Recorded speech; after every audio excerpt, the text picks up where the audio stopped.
First of all, we're going to go to the xenia website and download. Then we're going to go over to Canary and click on that and install.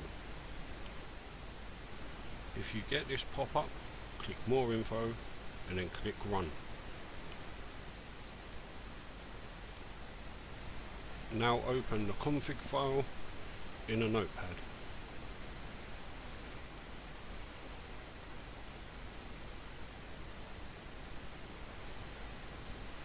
Search for license mask and set this value to 1.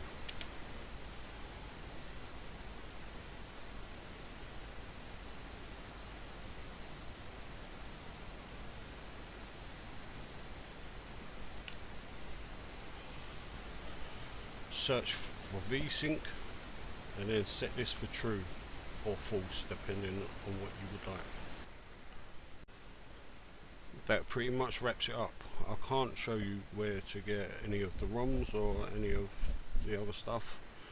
You'll have to just do a quick Google and it's pretty easy to find.